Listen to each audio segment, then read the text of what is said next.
Roma empezó siendo una pequeña república y se convirtió a lo largo de más de 600 años en el mayor imperio que jamás se haya conocido. En su apogeo llegó a extenderse desde Londres hasta Bagdad, gracias al que fue el primer ejército profesional. De esta forma, se convirtió en el modelo de la civilización occidental. Sin embargo, cuando el imperio comenzó a tambalearse, se derrumbó a una velocidad vertiginosa. El poderío de Roma solo tardaría 100 años en desvanecerse como el humo, barrido por las invasiones de los bárbaros. ¿Cómo ocurrió algo así? El Imperio Romano, la primera guerra bárbara.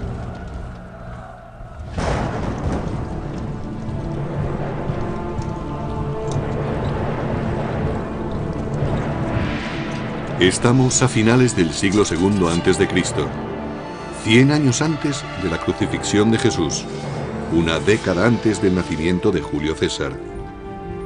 Roma se enfrenta a una transición que cambiará su destino para siempre. Se avecinan tiempos de conquista. Roma había estado expandiéndose con éxito por tierras extranjeras durante alrededor de 150 años. Había derrotado a Cartago en África, su gran enemigo mediterráneo, y empezaba a extenderse por el norte hasta España, aunque estas conquistas resultaron difíciles de mantener. Pero mientras Roma conquistaba un lugar en el mundo mediante brutales campañas, la República se enfrentaba a un cataclismo que forzaría a los romanos a cambiar el sistema senatorial por la dictadura absoluta de un emperador.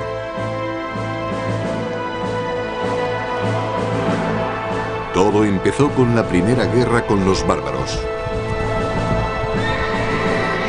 En el año 113 a.C., Roma era dueña absoluta del Mediterráneo, pero junto con los territorios conquistados aparecieron nuevos enemigos. Los romanos sabían que había otras gentes más allá, especialmente al norte, y que eran incluso más temibles que los ejércitos que habían derrotado anteriormente. Les preocupaba que aquellas gentes invadieran Roma.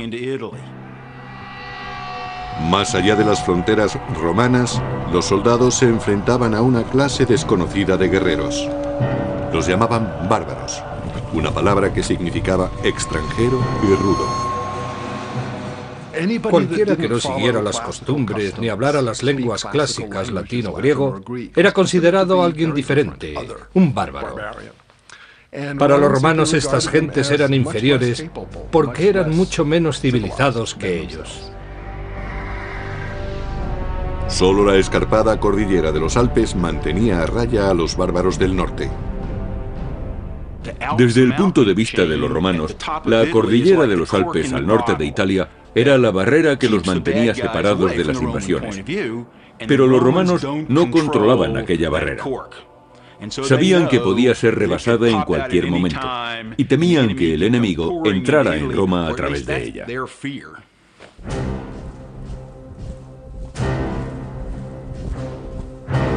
El ejército de Roma hacía guardia contra la amenaza de los bárbaros. Este ejército era una milicia de voluntarios orgullosa de su disciplina, de su entrenamiento y de sus armas. Los soldados romanos de a pie llevaban armadura de metal y cuero, un casco y algo para proteger el pecho. En conjunto, la armadura pesaría entre 25 y 30 kilos, la mitad de su peso corporal. El peso de las conquistas de Roma descansaba sobre los hombros de guerreros endurecidos en combate.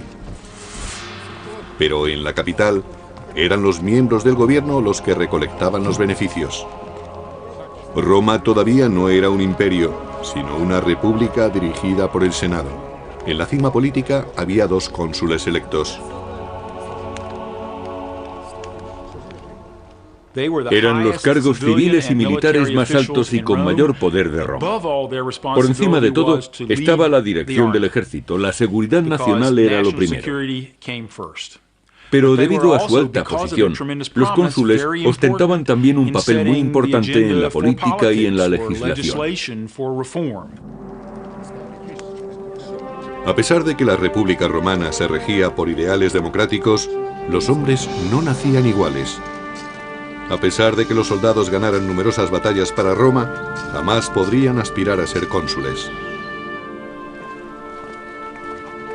El más alto cargo del Estado estaba reservado a familias importantes, como la de Gnaeus Papirius Carbo. Un número muy reducido de familias dominaba las elecciones a cónsul, debido a que en Roma se creía que eran imprescindibles los honores que provenían directamente de personas distinguidas de la sociedad. Al expandirse Roma, los honores dejaron de basarse en el mérito para hacerlo en el dinero. Lo que ocurrió fue que conforme Roma iba conquistando más territorios, más riquezas había en las ciudades del imperio. Y las riquezas ligadas al poder corrompían a ciudadanos y aristócratas por igual. Según se conseguía más poder con las riquezas, más atractivas eran estas para la sociedad romana y más peso tenían en la política. Gracias a su fortuna, Carbo pudo comprarse el puesto de cónsul. El sistema electoral en Roma, a finales de la República, era extremadamente corrupto. Había personas que otorgaban toda clase de prebendas, hacían regalos o simplemente pagaban para conseguir votos. Pero al norte de Europa, una peligrosa tribu desconocida hasta entonces, la de los cimbrios, avanzaba desde sus poblados hacia territorio romano. Sin ningún atisbo de civilización, los cimbrios infundían terror, según relata el antiguo historiador y biógrafo Plutarco. Se creía que eran tribus germánicas, debido a su gran estatura y al color azul claro de los ojos. Además, su nombre, cimbrios, es el término germánico para saqueadores. Conducidas por un gran líder, Boirix, sus hordas dejaban un rastro de destrucción allá por donde pasaban. Eran gentes características de la Edad de Hierro. Todavía hoy no se sabe exactamente qué es lo que buscaban. Quizá quisieran apoderarse de provincias que se habían hecho ricas comerciando con Roma. Es posible que solo buscaran la fortuna de las tierras próximas al Mediterráneo. Los cimbrios no eran los únicos a los que atrajo la creciente riqueza de Roma. Más hacia el sur, otras dos tribus bárbaras se unieron a ellos, los teutones y los ambrones. Los ejércitos bárbaros combinados se dirigieron directamente a territorio romano a través de un paso alpino, solo guardado por los habitantes de Noricum o Nórica.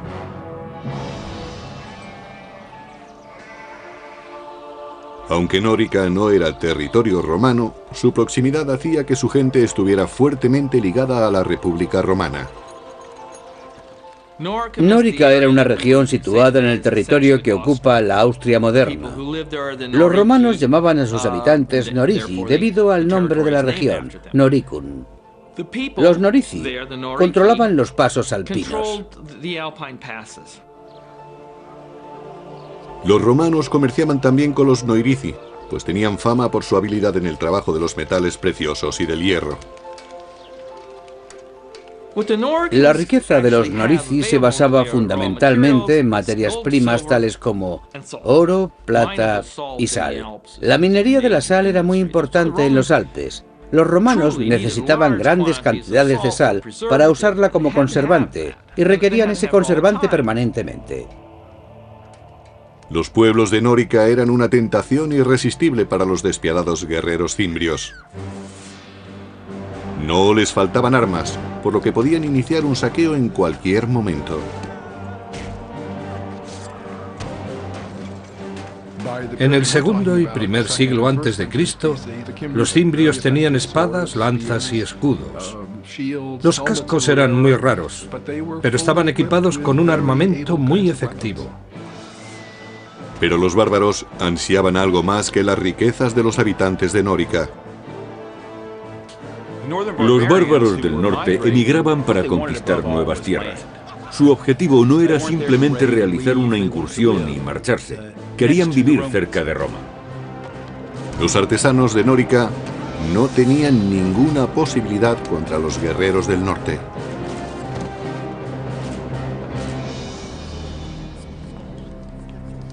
Los Norici enviaron un emisario a sus aliados del Senado romano pidiendo ayuda contra los sanguinarios invasores cimbrios. Para ello se dirigieron al aristócrata Carbo, cuyas maniobras políticas habían dado finalmente sus frutos. Ahora ocupaba el puesto de cónsul, el hombre más prestigioso de toda Roma. Carbo ordenó a su ayudante que empezara los preparativos para la guerra. Tenía solo un año para ganar la gloria y la riqueza que da la victoria. Tenía que demostrar sus cualidades de dirigente por medio de un acto viril. Y ese acto viril era hacerse con el éxito en el campo de batalla. Los generales no solo cosechaban para ellos y sus familias, sino para todos los que les seguían.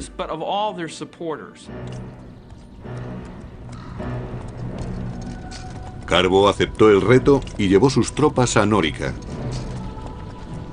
A pesar de su total inexperiencia en las artes de la guerra, estaba ansioso por demostrar que era algo más que un acaudalado senador. Llegó a Nórica apoyado por los soldados del ejército romano. Tras un siglo de victorias, estos soldados tenían plena confianza en sí mismos. Los cimbrios se defendieron diciendo que no sabían que no podían estar en aquel territorio y les mandaron embajadores. Los bárbaros no habían visto nunca una fuerza tan bien equipada y disciplinada. Su caudillo, Boirix, le dijo a Carbo que su gente solo quería regresar a su hogar pacíficamente, y Carbo estuvo de acuerdo en que se marcharan. Pero hay poca gloria en una tregua, y el general romano preparó un plan para conseguir la victoria que tanto necesitaba. Carbo simuló que iba a negociar, pero envió sus tropas por un atajo para atacar a los cimbrios antes de que regresaran los embajadores. Esperaba así conseguir el triunfo. Pero su plan fracasó. El cónsul romano Carbo consiguió engañar a los cimbrios, pero fue precisamente ese engaño lo que le trajo la desgracia. Algunos embajadores cimbrios lograron sobrevivir y denunciaron la traición de Roma al regresar a su campamento. Furiosos, los bárbaros juraron que no cejarían hasta cobrarse una sangrienta venganza.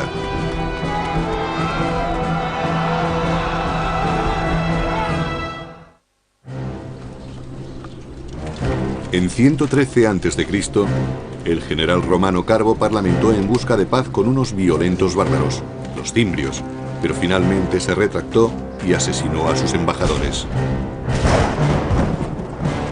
Su traición despertó la ira de los bárbaros, quienes daban un gran valor a la palabra dada. Jurando vengar a sus camaradas caídos, los cimbrios devolvieron el golpe con súbita furia.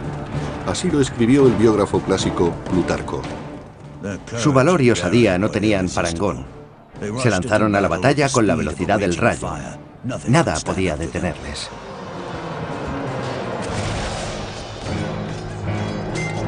Conducidos por dos caudillos, Boirix de los cimbrios y Teutobocus de los teutones, los bárbaros avanzaron en oleadas incontenibles.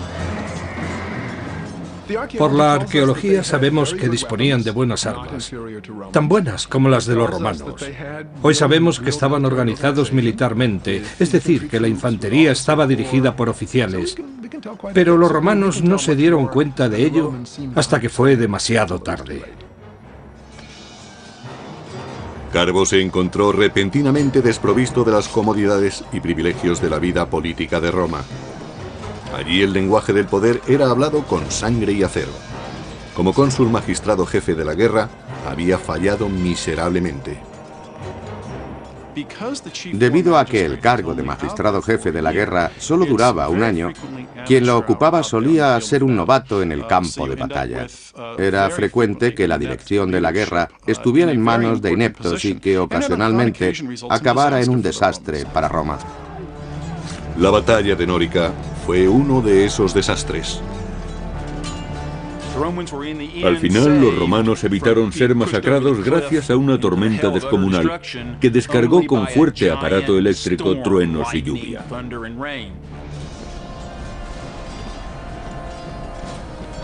Derribado de su caballo, Carbo trató de huir de aquel caos de muerte. Pero escapó de la batalla solo para suicidarse, pues había caído en desgracia ante Roma y ante los ojos de los dioses. Los dioses salvaron a los romanos, pero solo después de que un gran número de ellos hubiera muerto. Dedujeron que los dioses estaban descontentos con el comportamiento de Roma. A pesar de lo ocurrido, los romanos siguieron creyendo que solo los aristócratas podían conducirlos a la victoria. Los romanos creían que lo antiguo era lo bueno y que lo nuevo era peligroso. Por eso los políticos y líderes preferían personas procedentes de una familia con un amplio historial. A lo largo de la década siguiente, una serie de nobles más arrogantes que capaces dirigieron los ejércitos para proteger la provincia que Roma tenía en las Galias. Se enfrentaron a los bárbaros en Tolosa, Burdigalia y finalmente en Aurasio, ciudades que hoy en día conocemos como Toulouse, Burdeos y Orange. En cada combate los bárbaros derrotaron completamente a las legiones romanas. Los romanos tenían su propia manera de combatir. En la película Gladiator se muestra una representación perfecta de cuando Roma combatía. Preparaban durante horas el orden de combate y luego se lanzaban al ataque. En contraste, el contraataque de los bárbaros era impredecible y devastador para las filas romanas. Si un soldado de una fila caía abatido, el que estaba detrás de él ocupaba su puesto. Los soldados veían la muerte muy de cerca.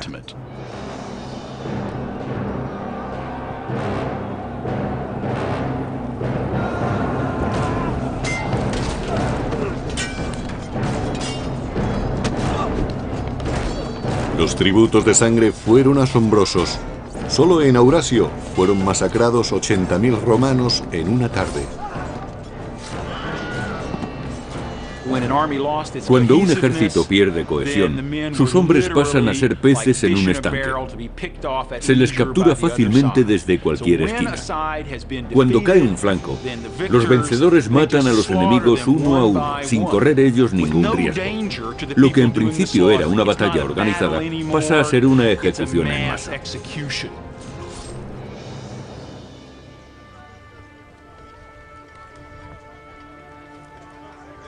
En el año 105 a.C., los cimbrios y sus aliados deseaban algo más que la sangre y el botín de Roma. Algunos miembros del clan habían ido allí a echar raíces. Eran agricultores y comerciaban con sus productos. Vivían en pequeños poblados. Cultivaban trigo, cebada, centeno, avena y mijo, una amplia variedad de cereales. También cultivaban lentejas, garbanzos y habas. El ganado era extremadamente importante. Criaban cerdos, cabras y corderos. La nueva situación alarmaba a los romanos. Para ellos, la amenaza no eran solo los guerreros bárbaros, sino también sus mujeres. La presencia de las mujeres indicaba a los romanos que los invasores habían llegado para asentarse. En otras palabras, eran grupos que llegaban para alterar significativamente la forma de vida romana, amenazando a sus valores fundamentales. Si solo fuera una incursión, no serían más que un grupo de jóvenes a los que podrían manejar fácilmente. Pero si traían a sus mujeres, se trataba de un fenómeno migratorio para establecerse que requería una solución más firme y a largo plazo. Se necesitaba un general que pudiera derrotar a los bárbaros de una vez por todas. El héroe que Roma buscaba desesperadamente emergió en otra frontera problemática a unos 1500 kilómetros, en Numidia, parte de la Argelia actual. Durante 8 largos años, los romanos solo habían experimentado derrotas, hasta ahora. El nombre del Salvador era Mario. Con arrojo e inteligencia aplastó a los ejércitos numidios del pérfido rey Yugurta.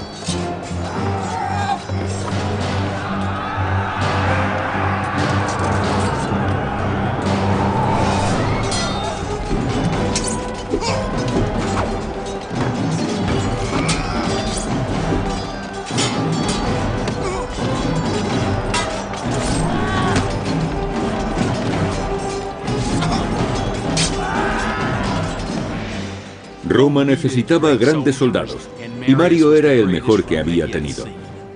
Era un gran jefe, sabía elegir el momento y lugar adecuados para presentar combate y cómo ganarse la lealtad y el afecto de sus soldados. Cavaba trincheras junto a ellos. Comía la misma comida y estaba en mejor forma que ellos, aun siendo los soldados mejor preparados del mundo. Y lo hacía con naturalidad, pues Mario no era ningún aristócrata y hablaba con orgullo de sus orígenes humildes. No sé quiénes fueron mis antepasados, pero puedo enseñar mis medallas y otros honores militares, por no hablar de mis cicatrices, todas ellas ganadas en batalla. Estos son mis títulos de nobleza. Ahora, cuando los bárbaros del norte se acercaban, los romanos recurrieron a Mario, su última esperanza.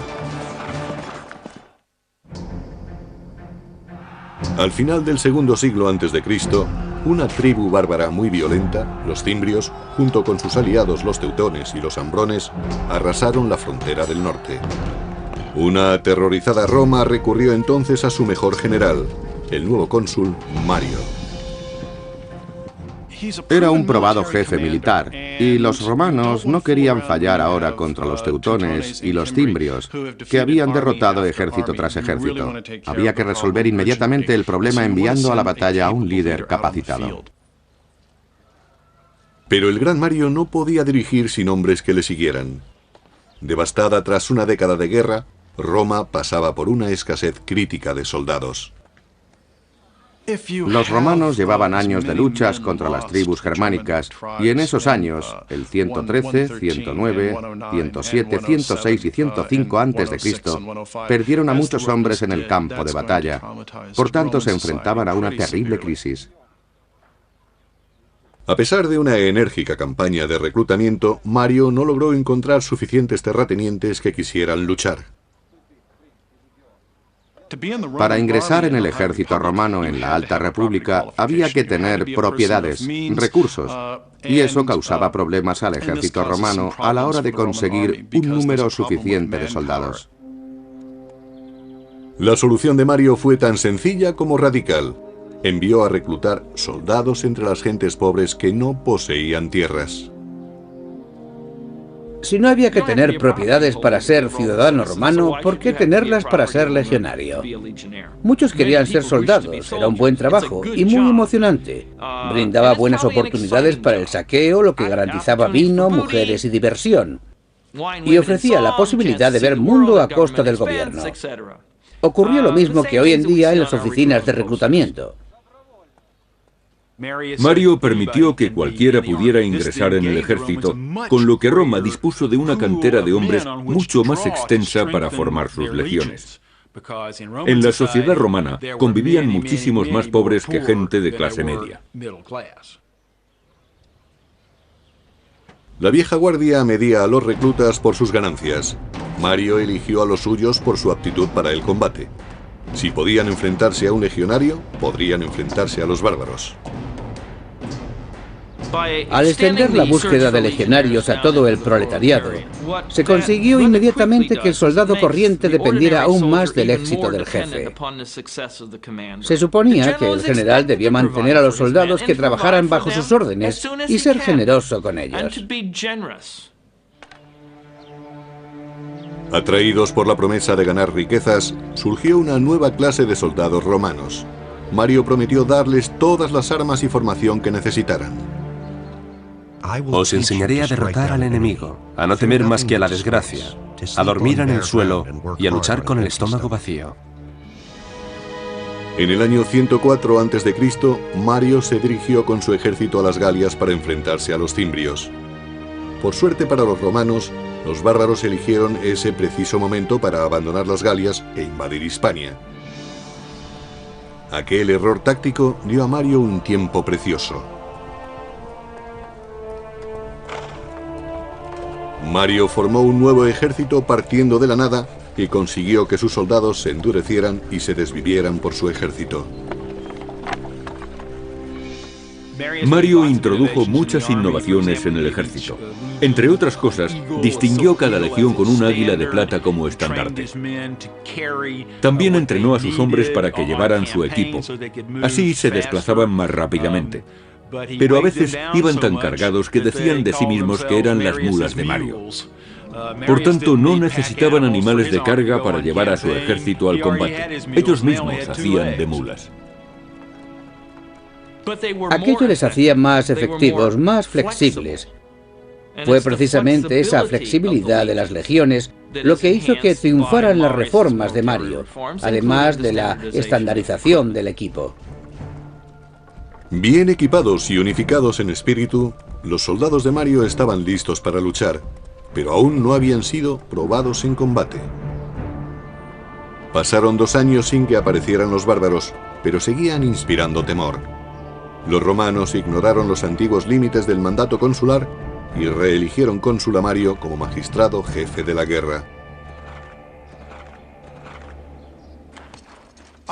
Para resolver parte del problema de la amenaza del norte, le dieron a Mario un mando extraordinario en los años 104, 103, 102, 101 y 100 para que siguiera siendo cónsul. Lo reeligieron una vez tras otra. Finalmente, la amenaza fantasma se hizo real en el año 102 a.C. Los cimbrios, teutones y ambrones partieron del norte y del oeste en dirección hacia Roma. Mario construyó una fortaleza cerca de Aurasio y envió otro destacamento para proteger Nórica. Sobre todo, debían proteger los accesos alpinos a Roma. Al cabo de unas semanas, la mitad de la horda de teutones y ambrones rodeaban el fuerte de Mario. Una visión terrible, según Plutarco. Sus tropas parecían infinitas. Su visión era espantosa. Su forma de hablar y sus gritos no se parecían a nada que hubieran oído antes. Sin embargo, Mario obligó a sus soldados a fijarse en ellos y a aprender. Mario era un militar brillante. Conocía la vida, la forma de pensar y la psicología de los soldados. Mario hizo que la República Romana confiara en que podían derrotar a los bárbaros más fieros del mundo. La fortaleza se mantuvo, y aunque los teutones y los ambrones no pudieron pasar, una fuerza de 150.000 hombres se dirigió hacia el sur en busca de otro paso entre los montes. Los romanos le siguieron a la distancia, sin prisas, esperando el momento y el lugar oportuno. Mario eligió el campo de batalla perfecto desde donde lanzaría el poderío de su poco convencional ejército.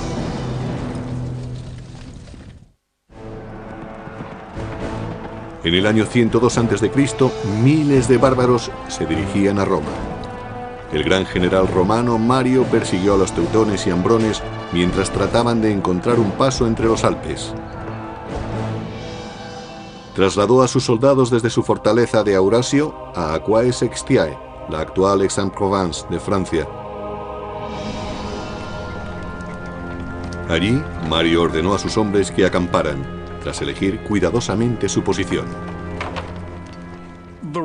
El campamento romano era una pieza singular de su maquinaria militar. Preferentemente debía estar situado en un alto para observar las maniobras del enemigo. Tenía forma de cuadrícula y estaba rodeado de un foso profundo con un terraplén que conducía directamente a él, conocido como Ager. Todos tenían una misión que cumplir. Solían tener una característica adicional que este campamento particular no poseía. De acuerdo con Plutarco, Mario eligió una posición que no estaba bien abastecida de agua. Se dice que lo hizo deliberadamente para animar a sus soldados a la lucha. Cuando se quejaban de que tenían sed, Mario les señalaba un río cercano al campamento bárbaro y les decía: allí tenéis agua para beber, pero hay que pagarla con sangre. A las orillas del Ródano, asentados en dos grandes campamentos, los ambrones y los teutones tenían toda el agua que querían para beber. Convencidos de que los romanos no eran problema para ellos, los ambrones se entregaron a los festejos. Los romanos, especialmente los soldados corrientes, tenían miedo a los bárbaros que estaban más al norte, los de climas más fríos. Los climas extremos endurecían a los hombres. Eran mucho más grandes que los romanos, gritaban más que ellos y desde el punto de vista romano olían muy fuerte. No porque no se bañaran, que probablemente lo hacían más que los romanos, sino porque se rociaban con grasa de oso. Los romanos utilizaban aceite de oliva. Los bárbaros no sospecharon del peligro que se escondía en el bosque. Un pequeño contingente de soldados enviados por Mario les acechaba. Los soldados romanos tenían miedo. Eran realistas. Sabían que se enfrentaban de cerca a la muerte. Ellos, al igual que sus enemigos, no mataban a distancia.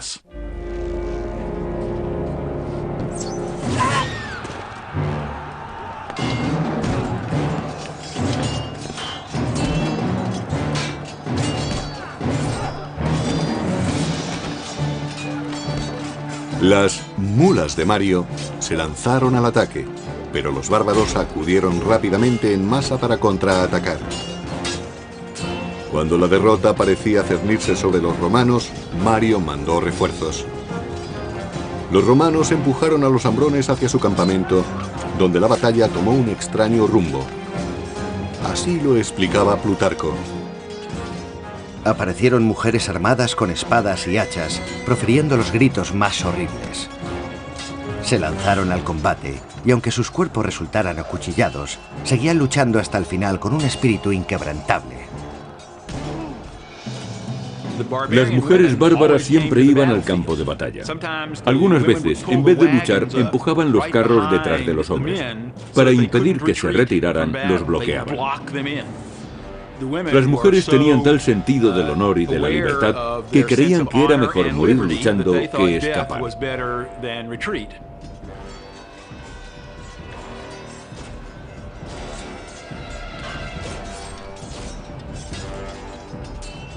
Para los romanos, aquellas mujeres resultaban increíblemente valientes y bravas. Creían que los bárbaros aceptaban los mayores riesgos al traer a sus familias al campo de batalla. Lo arriesgaban todo a una jugada. Su lema era vencer o morir, y eso incluye a todos, hombres, mujeres, niños y recién nacidos. Pero los romanos también tenían algo que proteger, su tierra y su honor. Con las artes que Mario les había enseñado, consiguieron su primera victoria contra los invasores germánicos en más de una década.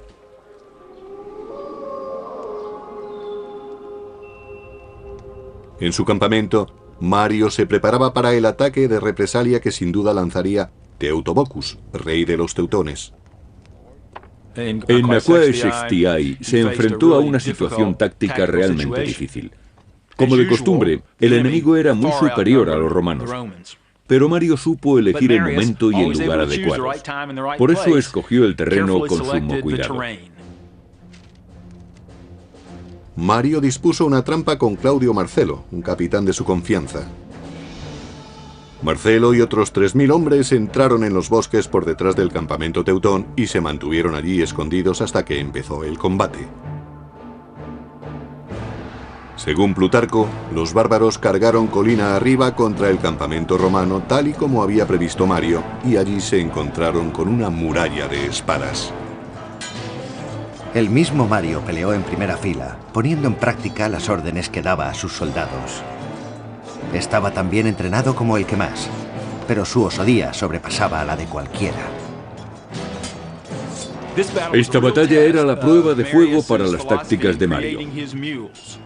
Había conseguido que sus soldados fueran lo suficientemente fuertes para permanecer en pie con toda su armadura y seguir en su puesto manteniendo la disciplina, incluso cuando el enemigo atacaba con fiereza.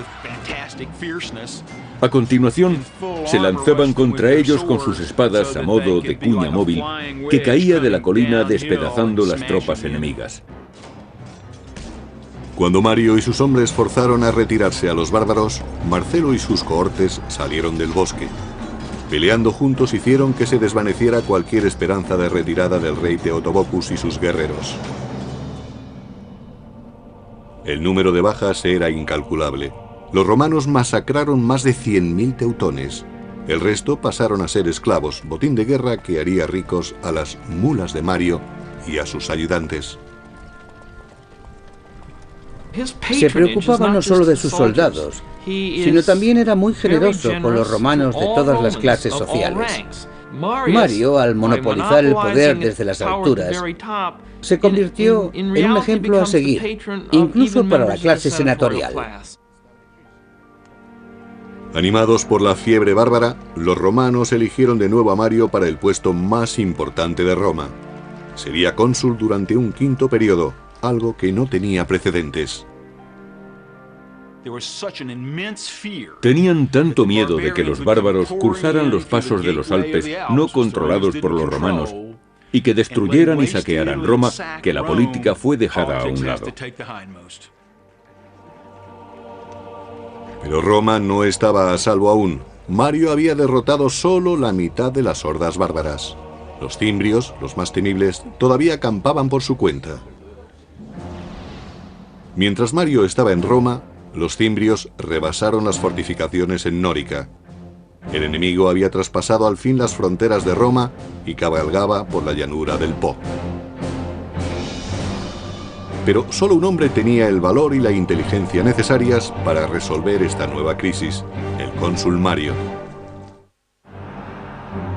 En el año 102 a.C., las mulas de Mario masacraron la violenta tribu de los teutones en el sur de las Galias, destruyendo la mitad de la fuerza bárbara. Pero entonces la tribu de los cimbrios cruzó los Alpes austriacos. Desde Roma, Mario se dirigió rápidamente a la llanura del Po, jurando eliminar a los bárbaros para siempre. Cuando Mario llegó al campamento romano, los cimbrios mandaron un mensajero. No querían atacarles, sino presentar una demanda. Los cimbrios dijeron a Mario que no querían pelea. Estaban allí porque deseaban tierras, como las que había recibido su tribu vecina al otro lado de los montes de Francia. Al parecer, los cimbrios no sabían nada de la derrota de sus camaradas teutones. Entonces Mario, con una sonrisa sarcástica, les dijo: no tenéis que preocuparos. Vuestros hermanos ya tienen sus tierras, y estamos deseosos de daros las mismas tierras a vosotros. Con eso quería decir que les darían una fosa. Incrédulos, los cimbrios pidieron pruebas. Así lo explicaba Plutarco. Mario, fingiendo solemnidad, les dijo: vuestro amigo está aquí, no os vayáis sin saludarlo. Y ordenó que Teutobocus, rey de los teutones, fuese llevado ante él cargado de cadenas. Mario no firmó ningún tratado con los cimbrios y su enviado se marchó jurando vengar a su aliado vencido. A pesar de la reciente victoria de Mario contra los bárbaros, los romanos seguían en franca inferioridad numérica frente a los guerreros del norte. Con una batalla en perspectiva, el gran general ordenó sacrificar un animal. Los romanos siempre hacían un sacrificio antes de entrar en combate, para saber si los dioses estaban de acuerdo con su plan bélico. Eso no garantizaba la victoria, pero les daba esperanzas. Los romanos creían seriamente en los presagios. La fe de los romanos era su escudo frente a la abrumadora superioridad del enemigo. Al término del siguiente día se produciría un sacrificio de sangre y esa sangre estaría en manos de los dioses. Mario examinó las entrañas del carnero buscando un signo y encontró que los cielos le favorecían.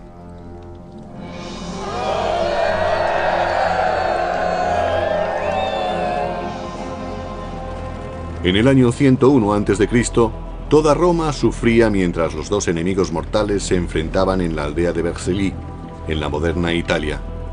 Formada por 15.000 jinetes, la caballería de los cimbrios avanzó por el campo de batalla. Le seguía de cerca su temible infantería, miles de hombres en masa corriendo a toda velocidad. Cuando los romanos establecieron su línea de combate, Mario hizo una última petición a los dioses. Así lo explicaba Plutarco. Mario lavó sus manos y las alzó al cielo, jurando ofrecer un sacrificio de 100 bestias si conseguía hacerse con la victoria. En conjunto, los romanos contaban con algo más de 50.000 hombres para enfrentarse al doble de cimbrios. Eran la pesadilla de los romanos, pero Mario supo burlar al enemigo.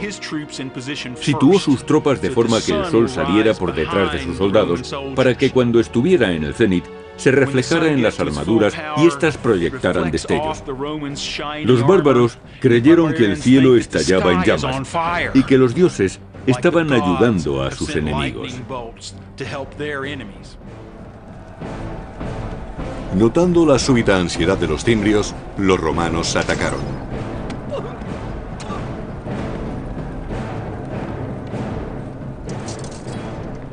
Los romanos tenían honderos y arqueros, pero la infantería era su principal fuerza de combate.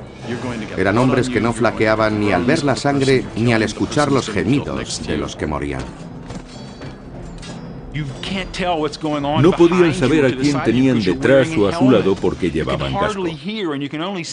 Apenas sí podían ver lo que tenían por delante. Necesitaban un valor y una voluntad extraordinarios para sobreponerse al miedo.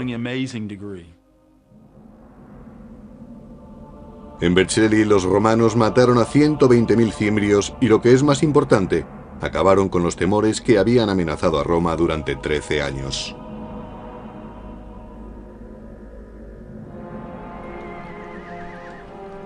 Tras la guerra, Mario volvió a Roma convertido en héroe.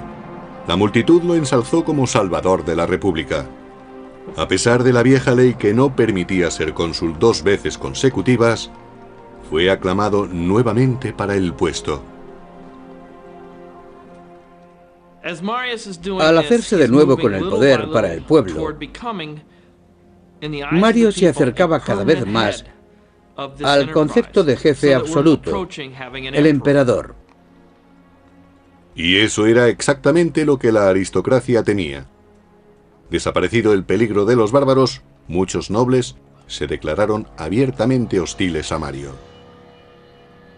Para permanecer en el poder, Mario tenía que buscar apoyos, y para ello acudió a políticos corruptos, partidarios del soborno y el asesinato. Desgraciadamente, Mario no supo elegir bien a sus aliados. En el terreno político, Mario no era decisivo, ni tenía la perspicacia que había tenido en combate con las lanzas y las espadas. Celoso de otros potenciales líderes militares, Mario ordenó asesinar a muchos de sus rivales. Bajo el mandato de Mario, la violencia se impuso al debate a la hora de dilucidar diferencias políticas. El general había salvado a Roma, solo para recortar el poder de la República. Sin embargo, Mario nunca perdió el afecto popular. En el año 86 a.C., poco antes de su muerte, le volvieron a elegir para un extraordinario 7º mandato consular. Dejó un legado de poder en manos de los militares y un legado de apoyo popular para el hombre que ostentara ese poder. Supuso un punto de inflexión que cambiaría el equilibrio de poder. En lugar de controlar el sistema consular entre varias familias, lo haría un único jefe militar. A partir de ese momento, el poder del dinero y el respaldo popular serían usados tanto como apoyo como para amenazar a los enemigos políticos. Y eso, al final, acabó convirtiéndose en un problema para la gobernabilidad de Roma. Cuando el imperio comenzaba a deslizarse lentamente hacia la dictadura, Roma entraría en un periodo de injusticia política y en una guerra de la que jamás se libraría.